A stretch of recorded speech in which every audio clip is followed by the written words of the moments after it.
Hello, everybody. Welcome back to the Nemeth Report podcast. I'm Dr. Tammy Nemeth. I'm an energy historian, analyst, consultant, and I'll be your host. And today I have the pleasure of speaking to Mr. Ryan Capri, who is a young petroleum engineer EIT. And we're going to be discussing Ryan's experiences as a young petroleum engineer in Alberta's oil patch. Hi, Ryan. Welcome to the program. Hi, Tammy. Thank you so much for having me on the show. It's honestly so honored to be on here. I've seen a little bit of what you're doing and just putting out the word and what the energy industry is all about and the steps that the industry is taking as well. I feel like it's something that's not maybe not well understood or well communicated. I'm Ryan Capri. I'm an engineer in training here in Alberta. I've been super fortunate to kind of move around for work. I've been in a whole bunch of different opportunities and roles, from working in chemical optimization to completions, and now in my current role as a production engineer in training across Canada and the US. So it's been a super exciting journey, and I'm very passionate about the industry and love supporting the next generation of professionals that are coming into it as well. So looking forward to discussing more of that with you. Oh, that's fantastic. So can you tell us, a little bit about the experience that first made you think, gee, I want to go into petroleum engineering? Was there like a particular moment or anything that really just kind of set you off on this course? That's a fantastic question. It's funny, actually. No one in my immediate family is in the oil and gas industry. Obviously, I'd kind of heard about it. I heard that it was exciting. It can be fast paced. There's really big challenges associated with it just by nature of growing up in Alberta, but I didn't have any real exposure or experience with it. So when I decided to go back to school, I kind of looked at that and was like, I have a pretty good idea what's going on there, like every young adult, I would say, and let's enroll in petroleum engineering technology at SAIT, the Southern Alberta Institute of Technology. And I remember getting into it, and SAIT has very well-defined, what would be the word I'm looking for, industry-specific courses, like very hands-on learning experience there. And I quickly learned, this is way more complex than I thought it was, and the technology here, and we're doing what? And it just kind of captivated me. And so that passion has kind of stuck with me ever since, and it's continued to be something that I chase and then give back as a result, too, because a big part of that was not just the technical component of it, but also the individuals when I was a student that came in to SAIT and kind of gave me their perspective, just really helped open my eyes to what the industry is all about. So when you were at SAIT, did they have industry days or something where people would come in and speak to the students, or how exactly did that work? What was the program like? Yeah, I can't recall off the top of my head a specific industry day, but we were very fortunate. My professors, I think all of them, to be honest, had spent a number of years in industry, and that was kind of one of the big differences with SAIT is most of the instructors had a 10 or a 20 or a 30-year career, and some had done exceptionally well for themselves. And obviously, as you progress in your career, you become more and more connected, tied to the heartbeat, you could say, of the industry. And so just former students, I would say, largely would be the ones that would come in that, kind of in the same position that I am now, a 5-year guy, had a decent amount of experience, maybe not considered senior yet, but has an appreciation and an understanding for it, would just come in and speak to their experience and the journey that they've had. Okay. Wow. That sounds really interesting that the school would do it that way. So how is it different? You said that you had done other things and then you went back to school. What did you do before that led you down this pathway? Oh, wow. That's taken me back. I didn't really know what to do, to be totally honest. So I growing up, I was always very, you could say like mechanically inclined. Like I think I was 5 years old, and my dad kind of built me my first like remote control boat. And so we'd go like racing on the local pond together, and then that turned into cars and then actual cars, which it turns out is an extremely expensive hobby. So I've kind of like cut that down a little bit, but absolutely love just being hands-on.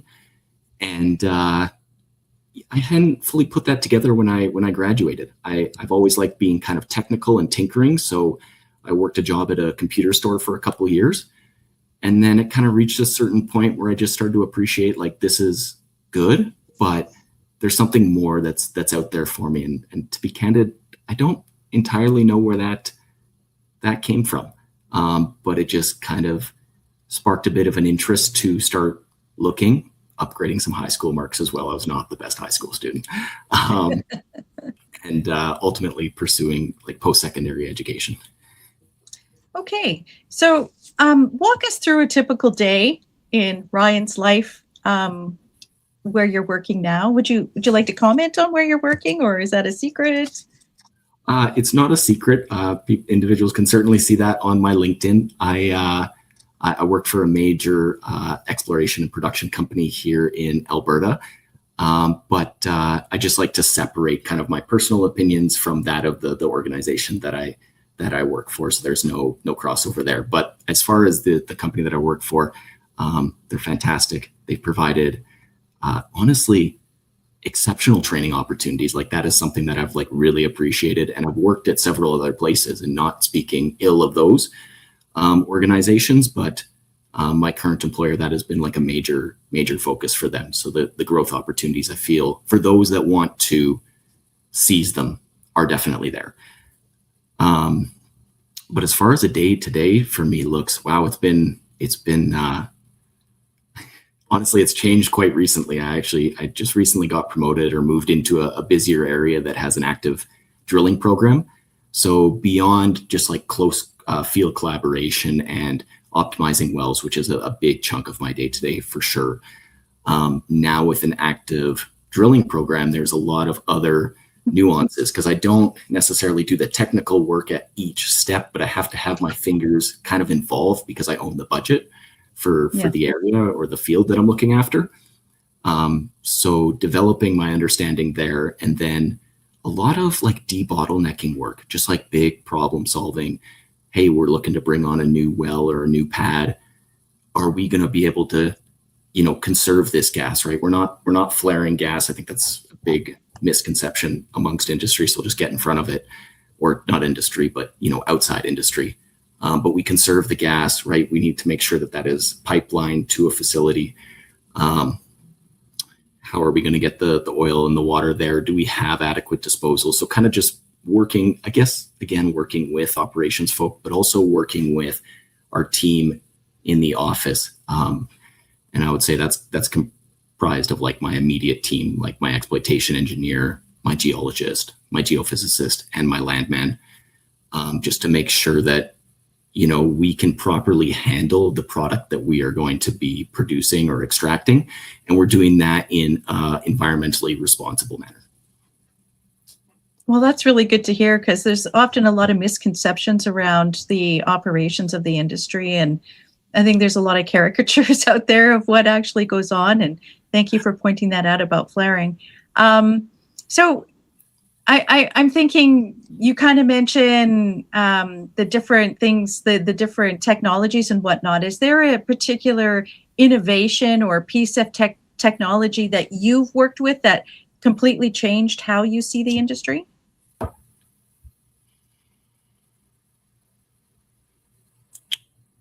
I'm thinking I wouldn't say there's like a big single item that's like, whoa, this stands out. But at the same time, like when I look back, it's like this industry is entirely built on innovative technologies. Hydraulic fracturing being another one that can be controversial, but has really unlocked energy security for North America. And then just building on that, right? And incremental improvements, 2% or whatever, 1% doesn't sound like a lot, but you do that year over year over year, and you progressively use less water. You get a better hydraulic fracturing job in this case scenario that yields more oil, more gas. And at this point, we're starting to really see the integration with big data. Not that we haven't had that before, but with kind of, and I know AI is the hot word today, and we're very early stages at that, I would say, but we are at the point where we're starting to see how this could really help engineers and specialists just do their job that much better, that much more efficiently. And I think that's really cool. The oil and gas industry may be contrary to some beliefs, but someone who works in it, it's extremely innovative. It's very, very focused on incremental improvement year over year and just making processes better and becoming more and more efficient. Okay, that's really awesome. I think about how, analyzing all that data, how perhaps these large language models can be beneficial in understanding all the data that you pull in from when you're drilling, when you're exploring, all these different things, and how, like you said, that can help make it more efficient. That's awesome. Sorry if I may interrupt you. Actually, that spurred a thought for me that I thought was just super cool. Some of the drilling that we're doing now, like when I think of a horizontal, like when I think of a well pad with horizontals, I think of like evenly spaced kind of like legs, and I'm not showing it very well, but like we're chasing like sand channels. So we have like wells that are like this, like S-bend wells throughout the lateral or the horizontal portion, just with the technology with seismic there and just the interpretation of it. Like it's gotten so good that we're able to now see that and chase those opportunities. So actually, yeah, if I had to rescind on my later comment, not negating anything that I said, but when I saw that like a month or so ago when I joined this role, I was like, oh man, that is so cool. Because this isn't on surface, right? It's not like you can just go and look at the river. This is like 1,000 meters below ground, right? Obviously, there's no visibility to it apart from the data collection and the interpretation that you have with technology. Yeah, for sure. And I was thinking of how, 40, 50 years ago, you would have to drill all of these separate sites in order to access the different reservoirs. And now you can have one, and then you send out all these, like you said, like almost like octopus arms underneath down on all these different things, and how it navigates through there, and in order to extract more from different pockets that perhaps would not have been economically viable if you had to keep drilling all of these different things. And it helps also, I think, reduce the environmental footprint because you don't have to use as much drilling sites. Oh, massively, right? Everything, your completion method, your hydraulic frac, like all the water that you're pumping in for that job, it's all going into reservoir where you're going to be getting, oil and natural gas. And then for sure from like a surface facility and surface, just like footprint, an environmental footprint there, right? It's like you've got one small relative pad with like a single well on it, as opposed to like a massive pad or potentially multiple pads in the past where it was like you didn't know exactly where it was, but you knew something was there. So you were drilling multiple wells, and you're totally right. So you're active in the Society of Petroleum Engineers, is that correct? Yeah, no, it's been incredible organization for a number of years for me. So for listeners who've never heard of it, what is it and why does it matter to someone like you as a young engineer just starting out? Yeah, the Society of Petroleum Engineers, and don't get it wrong, it's not just engineers, although there are a lot of them.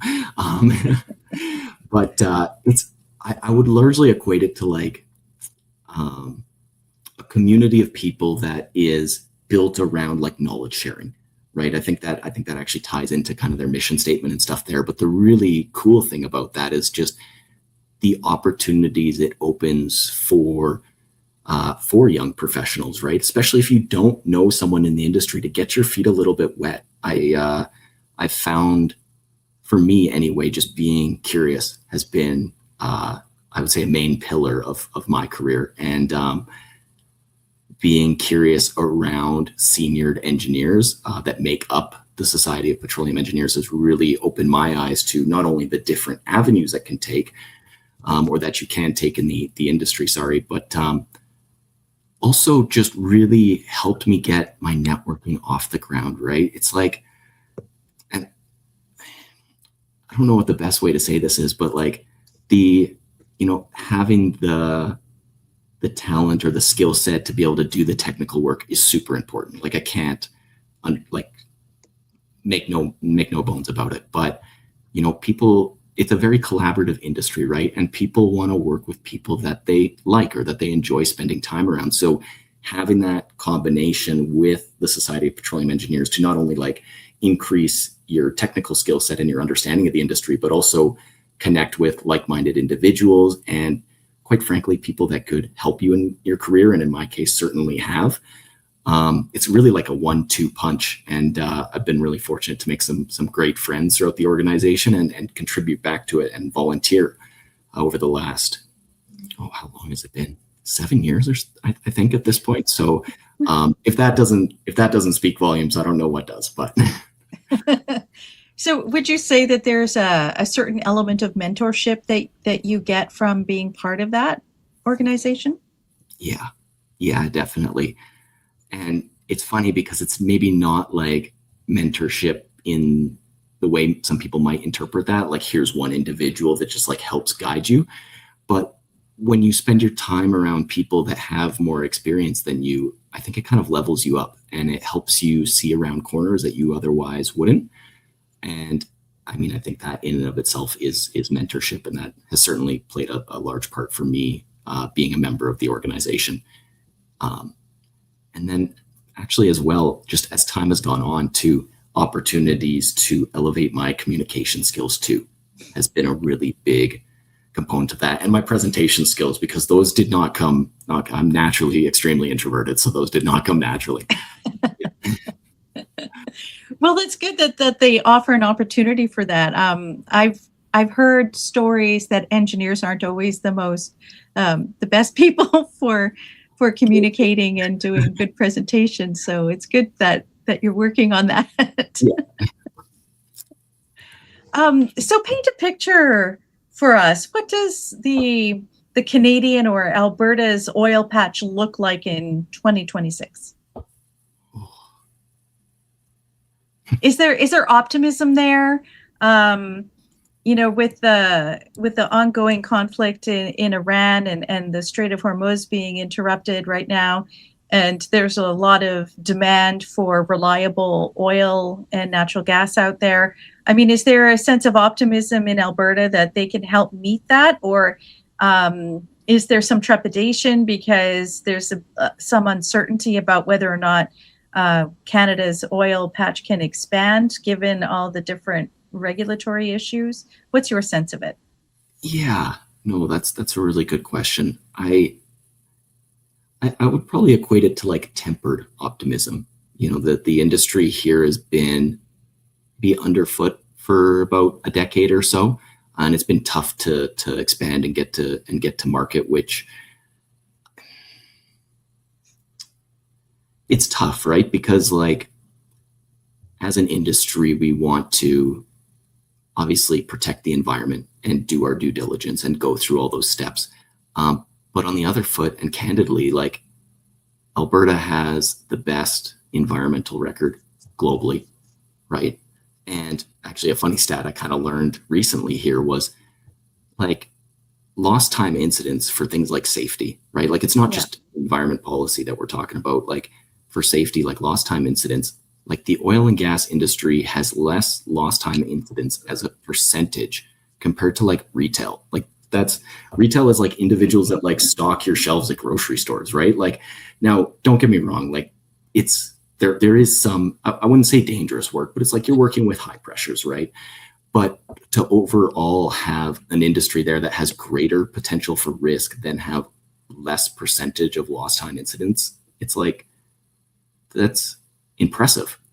And so I guess what I'm trying to say is the industry is doing a lot of really, really solid things, but I think to some extent it's maybe felt like it's never enough.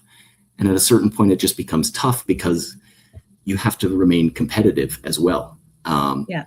And trying to balance those two things, it's like you want to protect the environment, and we work to, and we do.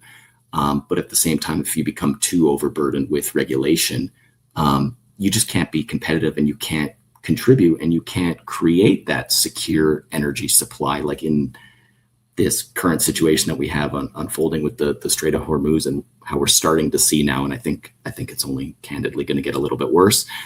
That, energy security is paramount. Can you share a real world example of how engineers like you, young engineers coming in, are helping to transform the industry to help, or to improve the operations, to make them more efficient, and cleaner, in the sense that, there's these regulations that have to be followed in order to minimize emissions and all those kinds of things. So how are engineers like you working on these kinds of initiatives? Can you share a real world example?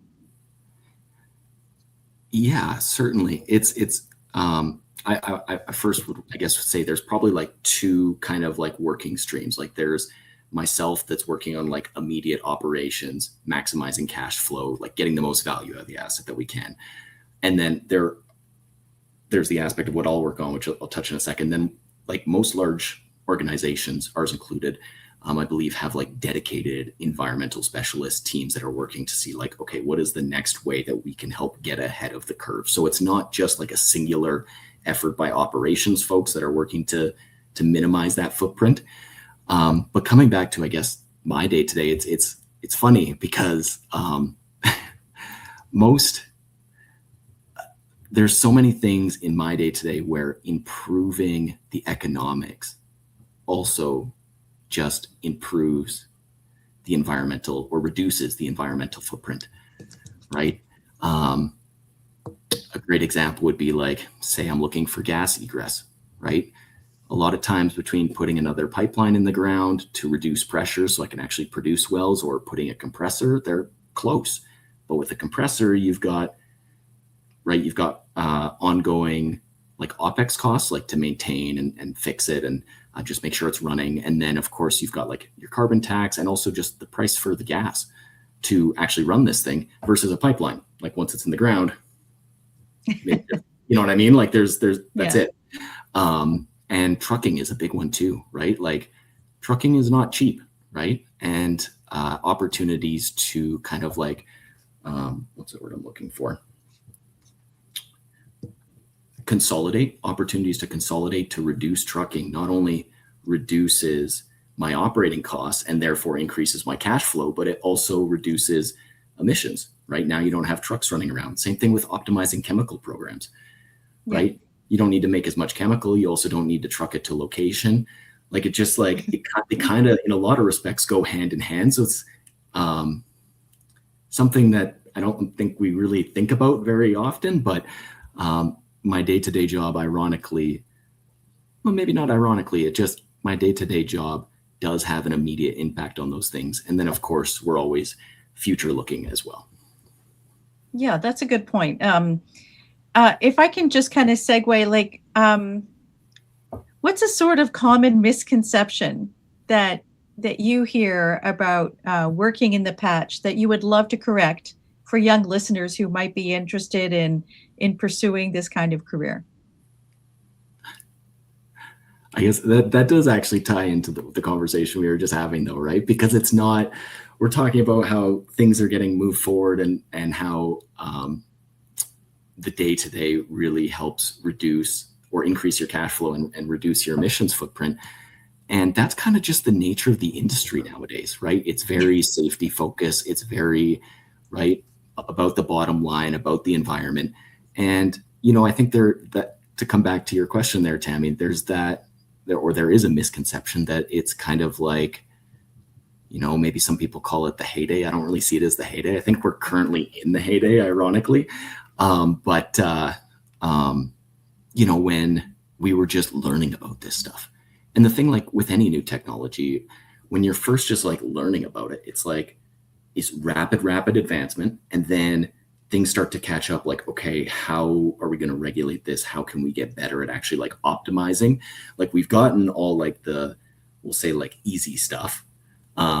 Now we need to really make this sustainable, right? And I believe that we're in that phase, which is what's really, really exciting about it. This isn't your grandfather's oil patch. This isn't just like hard hats and coveralls and people are just like, you know what I mean? Just like flying by the seat of their pants. Like it's a dedicated team of like engineers, environmentalists, environmental specialists, like joint venture and like land people that really all work together to move this big machine along and provide that, you know, frankly, provide that security here that we're really fortunate to have in North America because. Yeah, for sure.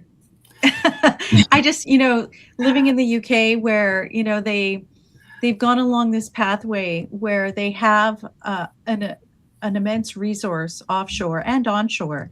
They don't do any onshore development. That's been banned. And offshore, they've made the deliberate decision to no longer exploit the resources they have. What the fields that are currently in operation are kind of being phased out. And so here they had this tremendous opportunity to not have to be importing from Norway, which is kind of ironic that Norway's producing from fields that are adjacent to the UK place fields in the North Sea. So there's some discussion that maybe they're drawing oil and natural gas from the British fields, whatever. But they made that conscious decision to try and keep it in the ground. Mm-hmm. And I think Canada's fortunate that they're trying. There's some resistance to that movement that we've seen over the past 10 years. And that has enabled this kind of energy security that, as you said, North America has. The United States, definitely number one producer in the world, massive LNG facilities all over the place, helping allies keep their economies going. And Canada is contributing very small, in a minor way to that, and could do more. So it's great that there's an opportunity there for North America and Canada as part of it to actually produce more and help the global energy situation maybe calm down a little bit and contribute to putting more on the market. Yeah, it's just tough right now, right? Like Canada doesn't have any like oil stockpiled or like strategic petroleum reserve like the US does. So our capability is really limited in the immediate future, but I'm hopeful that, this spurs, this creates a little bit of a fire and the appreciation that like, this is something that affords us the quality of life that we have and the opportunity to simultaneously not only reduce emissions, because if it's not produced here, it's going to be produced somewhere else. Right. Yeah. And it's going to be produced somewhere else that doesn't have I don't want to use the word strict, but like strict environmental standards. Like there is not the same precedent set, and there's more flaring and earth disturbance and all these other things that we could go into. And then, I mean, the other aspect of it for me, and maybe this is too global, you could certainly cut me off if you think so, but it's there's no society, there's no first world society built on anything other than cheap energy prices and or affordable energy, you could say. And I'm a huge proponent of lifting society up and providing people in other countries the opportunity that we have been so fortunate to have here. Like thinking countries like in Africa, for example, right? And you see India starting to really like grow up, right, as they're becoming more and more secure. But at the same time, like relative to North America, relative to Europe, it pales in comparison, right? And I think we need all energy sources to achieve that. And I don't know. I just kind of put like, I think like human suffering is more important than, I just think it's the most important thing, right? Like collectively, the more people that we can lift up, the more brain power essentially we have. And look at the incredible things that human beings have done. And to think that that's not going to somehow contribute to further just improving the environmental record and just improving the way the industry works, it's kind of lost on me, to be totally honest, because I just see enormous opportunity there.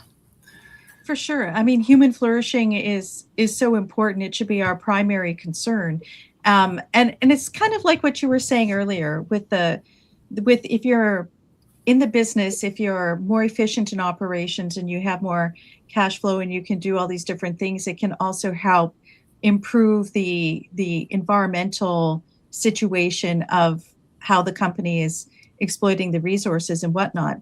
And there's been lots of studies done about when you have reliable, affordable energy, then actually the environmental record improves as well. There's more care, more time, more resources available to actually preserve the environment rather than do, kind of go crazy and not care about the environment, because all people care about is being able to eat and have affordable energy to keep their homes warm or cook food or any of these other elements. But human flourishing comes when you've got reliable, affordable energy, because that's the feed in for everything else that people do. And yeah, so I agree. I'm glad you said it, because if you didn't, I was going to. Because yeah, it comes down to either like feeding your family or protecting the environment. Like you're feeding your family 10 out of 10 days, right? Because it's your family. And exactly. Yeah. So, 10 to 15 years from now, what do you think a petroleum engineer's job will look like? Will it be robots doing it? It's funny you say that, because like AI is incredibly impressive when you think about it. Like it's only been a couple of years, right? And is there propensity for it to take some people's jobs? I think so, but I don't think it's like the be all end all. I kind of like equate it to like,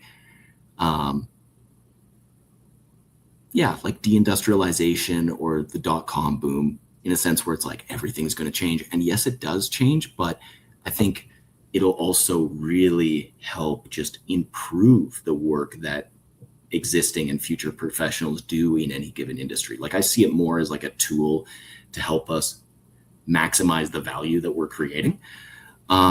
So I see a lot of just candidly that, right? Like I look at so many things in a day. I'd love to be perfect. Obviously I'm not, no one is, right? But can we be better with the tools and the technology that's coming? I totally think so. And being able to achieve that is, I think, really what the next 10 to 15 years is going to be focused on. Like I don't see an immediate, I shouldn't say that, like but I don't see an immediate like change on the horizon, or like a big advent, like hydraulic fracturing, for example, or like the first oil well boom in like Leduc for Alberta. Like I don't see any of those monumental changes occurring. That's not to say they're not going to happen, because I think those changes kind of happened and people were like, whoa, what? Like, so they're kind of like black swans, right? Like they kind of just manifest. But as far as I guess like day to day and incremental improvements, I really see the ability to process data being a big part of that, and just improving the way that we already do things. And yeah, that's a good point. And I'm sorry to put you on the spot. I hate making predictions too. It's like you have no idea. And people always look back in hindsight and be like, wow, that was transformative. Did people understand it at the time? Probably not. Maybe a little bit. But like with fracking, people had been using something similar for a long time. But it wasn't until, the big 2013, 2011 boom that things really started to turn around with it. And, people look back now and be like, wow, that was a real seminal moment and everything. But at the time, maybe a little bit, not really. So yeah, who knows what 10 years from now we'll have. But I had to ask you anyway. Yeah, no, I'm glad that you did. It always surprised me. It's funny because I feel like this industry, and probably most industries are like this, in the sense that, you have a technology or a way of doing things that develops in one area. And then some guy goes, wait a second, what if we did that same thing or something similar, like exactly like hydraulic fracturing, but we did it over here instead? And then they do it over there, and it's just like a huge boon, right? And we're seeing that now, actually, I guess, with like water flooding in heavy oil, like in the Clearwater, like wells are like doubling IP, like so IP being like initial production by water flooding, and then by extent, like water flooding, we're taking the really salty water that comes out of the earth, we're putting it back somewhere, like right back into the same zone it was produced from. Fantastic from an environmental perspective, and we're getting more oil. It's like a huge win, right? But like no one ever thought to do it until someone was like, hey, we did this in conventional fields. Why not try it here, right? And I'm sure we're going to have tons of opportunities like that as we move forward as well. So why do you believe this industry is still one of the most exciting and high impact places for a young person to build a career? Because we knew that for example, a few years ago, the University of Calgary suspended its petroleum engineering department sort of new uptake or intake because they felt like the young people weren't interested. So why do you believe the industry is good for a young person to build a career? So if I could actually just touch on that really quickly, it's funny because I was actually like the sole student member on the committee that was going through that process of like, we think we're going to suspend this. What are we going to turn it into? Right. And it was tough to watch because like, yeah, you just weren't seeing the uptake. Like most university students, they go through their first year and then they kind of get to elect, like not elect, but like choose, like these are the avenues I would like to go in. And just no one was picking oil and gas. Like it was like sub a dozen people that even had it like on their list. And so I think the university was going to lose like funding from the government as well because they just weren't getting the uptake. So it was just a confluence of factors. But it's funny because especially specifically with institutions, I feel like it's always to a certain extent a little bit behind the eight ball. It's like at the point where you're canceling it, you're kind of at like the bottom, right? And then you give it a few years and you start to see what happens. Oil prices kind of return because we realized coming out of COVID that like, oh, we can't actually just forget about this resource that like powers our entire world, right? Like this is actually kind of important. And then you start to see more of an uptick, give it a couple of years after that in the students that are applying because they're seeing a little bit different of a lens. They're not seeing so much doom and gloom. They're seeing, there are opportunities here. And so to come back to your question, which was, and just top touch me here on retaining or bringing in students to the industry, or like what it is that why do you believe that it's an industry that a young person could actually build a career in and it's something that they should maybe want to go into? Candidly, I just don't think it's going anywhere. I think it's been characterized by boom and bust cycle, which has been unfortunate because I think that's kind of deterred a lot of people, and a lot of people have left, and then a lot of people have not gotten into the industry at those kind of like those low points, like one I just spoke of there, just after COVID. But ironically, through that, and this was kind of something I thought about even pre-COVID, right? Like I graduated SAIT in 2017, so I started working in 2017, and I just kind of got this feeling, saw the writing on the wall a little bit, where I got the sense that like not enough young people are going into this, and this is going to create a shortage of talent.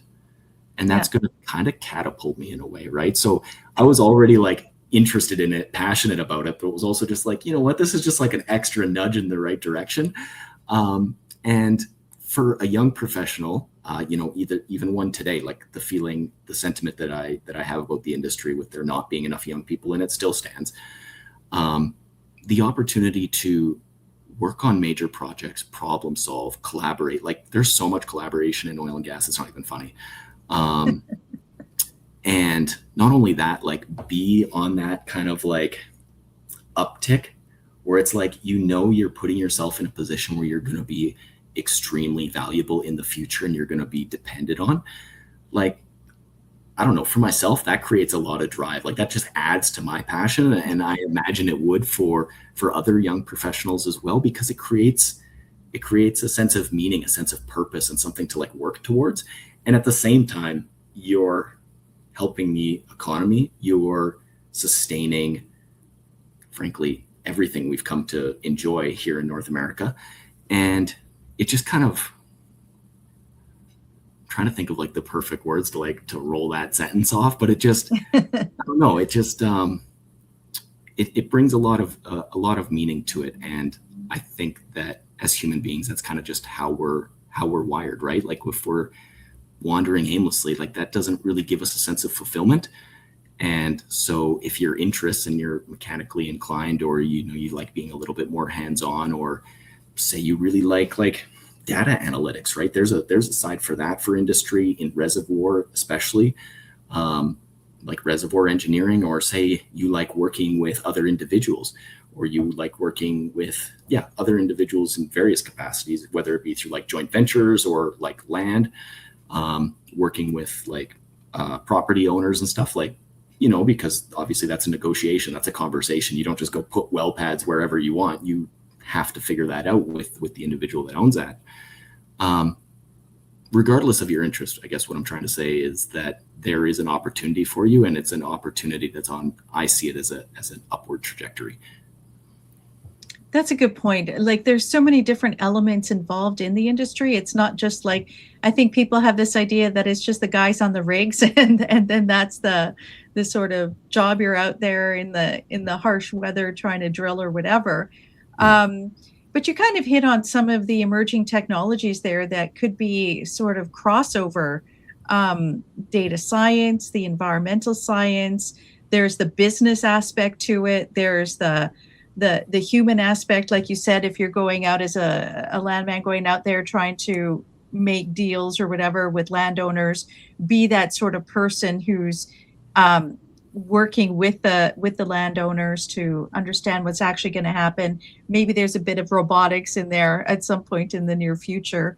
All of those things seem to make the industry and petroleum engineering itself even more interesting. And I don't know, would you recommend this as a career choice for people? You kind of touch on it a little bit in saying that, well, there's a little bit of a shortage, and if you want to make a career, there's opportunity there. So would you recommend it to someone?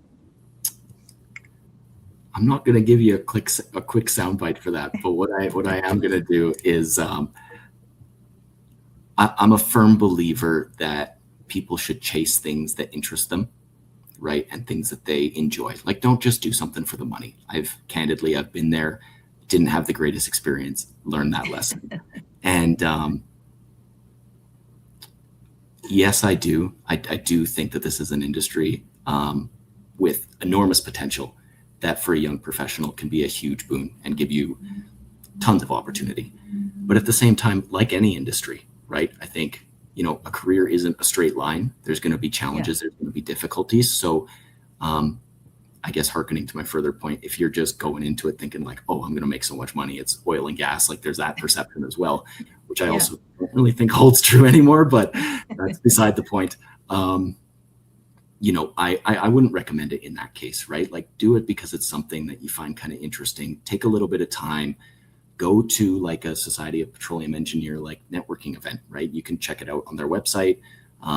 They do like fall mixers, that sort of things, like at Hudson's, or like a bowling in the spring or whatever, right? Like, but opportunities to meet individuals and ask questions and see if that's something that you might enjoy. And if it is, and you're passionate, and I think like anything, you work hard, because that's ultimately, in my opinion, how individuals attain success, is by doing something they like and putting in an honest effort. Then yeah, definitely, like, come join. We would love to have you. Are you a member of any other sort of engineering associations, or is it just the Society for Petroleum Engineers? I've kind of dabbled in some other things, but not formally, like in a full-time, I guess you could say, capacity. Like, I was very fortunate to like moderate the roundtable discussion and provide the closing speech at the Canadian Energy Executive Association's event Beyond Boomers earlier this year, which was a fantastic opportunity to just meet some individuals and gain some really candid insight. And I guess this would be in a volunteer capacity. I have stayed involved with SAIT since I graduated. It kind of first started just as a come in. One of the instructors invited me in to speak really quickly on how SAIT helped prepare me for my first role in the industry. And while it's still like a guest lecturing capacity, because candidly my interest is firmly career oriented, but I love doing this on the side kind of when I have the time. But I go in and I lecture on SAGD completions now. So that's a course, a day or two once a year. I kind of wrote the curriculum for it, go in and get the opportunity to give back and provide students that lens that others did for me when I was a student. And that has been incredibly rewarding. Okay, so you have to explain what SAG-D completions are for the listeners, because they may not know what SAG-D is. Thank you. So SAG-D is steam-assisted gravity drainage, and it's this really, really cool technology where we essentially inject. So we have 2 well bores that are drilled, and this would be like in Athabasca Formation up by Fort McMurray, like northeastern Alberta, where well pair is drilled with like a producing well 5 meters below an injection well, and this oil is very thick. It's very like tar-like. You can't produce it without. And it's very like shallow. There's actually like, it's funny, we want to talk about the environment. There's seeps of oil sands at surface. Like it's that close to the surface, just naturally occurring, right? Yeah. And it's something I think like the First Nations used to use and like put it on their boats and stuff like that to like make them waterproof and whatnot. So it's been used for a very long period of time. But anyway, I'm getting distracted.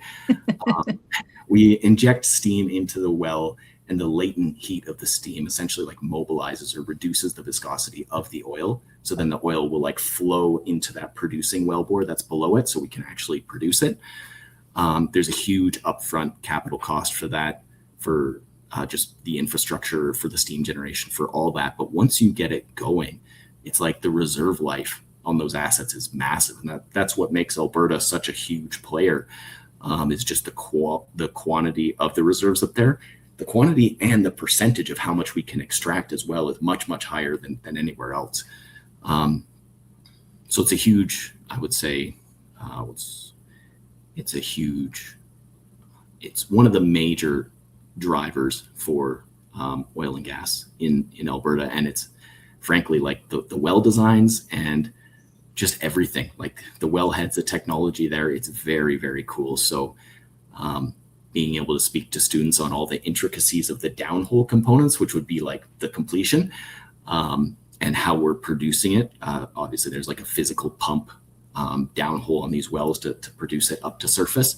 How to size that, how to land that, the order of operations of doing different things, and just giving them kind of like an introduction to like, here's all the things we consider at a very high level to give you an overview, is very, very cool. I know SAG-D is such a cool technology. How long does it take for the steam to actually start reducing the viscosity of the oil there? How long does it take? I've heard different times, and I'm just curious to hear what you think it is. Yeah. Or it is. Yeah, no, totally. From first steam injection, like in virgin reservoir. So this would be something that's like not like there's no offsetting well and like injector and producer that have been producing for a while, which would obviously like warm up the oil that's beside it, or the bitumen that's beside it, I should say. So in a virgin reservoir where you don't have any of that immediately offsetting, it's about 120 days. It depends on the rock quality as well. There's so many things that go into that, but as a decent average number there for you. Okay, yeah, because I'd heard anywhere between 4 to 6 months, sometimes longer, like you said, depending on what the geology is of the space. Yeah, that's super cool. And so is it natural gas that's used to create this, to heat it up to create the steam? No, so it's actually just like water. Yes, but what do you use to heat? Oh, yes. Yeah. Natural gas is like, I think most of the major players have like cogeneration plants up there. So largely natural gas. Although I will say, like, I think the industry as a whole is starting to look at like small modular, like nuclear reactors, just as a way to, again, be more efficient, right? And reduce emissions, right? Natural gas is already extremely clean, right? Especially compared to like burning coal, which so much of the world uses, like China anyway. But yeah, obviously nuclear and the heat generated from that as like essentially a byproduct of creating energy is kind of a perfect application there, because you need an immense amount of heat to superheat that water and turn it into steam, right? So I believe, I don't think there's anything in place at this point in time, but just another example, I guess, of how the industry is like looking at, okay, what's coming around the corner, how can we be more efficient, do our job better, and then at the same time also help our environmental footprint. Yeah, for sure. Like I've heard that there's a proposal for doing the SMRs, but I think one of the things holding it back is that there hasn't really been a good demonstration of an SMR yet. And so who knows how long that would take to actually finalize on a commercial basis and then construct it and use it up there. But it's at least for the midterm, maybe to the mid to long term, that's a sensible approach to help reduce the emissions and to create the stable power and heating source, which would be really, really great if they could do it. Yeah, no, totally. And that's a great point as well. I'm glad that you touched on that. Is there anything that you, as we wrap up here, is there anything that you would like to mention or talk about? I feel like we touched on it earlier, but just specifically to young individuals, right? Like, be curious, show up. It doesn't have to be for you, right? But I don't know. I just remember like looking back, like what I knew before I kind of got into industry and kind of like how I saw things. And it's tough to know what you want to do, right? And I think when you're in that position, I know for myself at least, like a big part of me felt like I don't know what I want to do, but also like I don't know how to approach this. Like, are people going to be open and receptive? Like, are they going to talk to me? Are they going to be honest? And you know, I was extremely fortunate to learn very early in that people will, right? Like, it's so, I don't know how to say this, but it almost feels like uncommon when a student is just like, or a young professional is just kind of like vulnerable and just owns that, like, hey, like, I don't really know, but I'm curious, like, could you tell me a little bit about this? And so when you're an industry professional, regardless if you're like of my vintage or you have 10, 20, 30 years experience, the response, I'll say almost universally, and like, don't take it the wrong way if you don't get a super good response, because, you know, so many individuals, and myself included, are extremely busy. And you will get met with that sometimes, but more often than not, it seems like, you know, we see that and we just go like, kind of reminds us of ourselves, and it's kind of uncommon, and we want to share that knowledge and we want to answer any questions that you may have. And if that leads to a career in the energy industry, then fantastic. Like, we would love to have you. If you feel like it's not your thing, that's cool too, right? Like, it's all, life is a journey about figuring out, well, like, what works for you and what you enjoy, right? And so if myself or, you know, someone else in industry can be a part of that kind of decision and making and like understanding and finding out process for a young individual, like, I absolutely love that. So if you're a young professional, just ask. Honestly, it's way easier than you're probably making it out to be in your mind. And trust me, I can tell you that with experience. Yeah. That's a really great point to end on. Have courage. Just ask questions. There's no stupid questions, really. Although, well, no. But people want to share their knowledge, and if you ask someone about the job, or you have a specific point, people are, like you said, they want to help, they want to answer questions and share the knowledge. It would be great to have more young people in the industry, and yeah, it's great to see that what you're doing, Ryan, and helping spread the word about what you do and what the industry is doing. And that's fantastic. Thank you.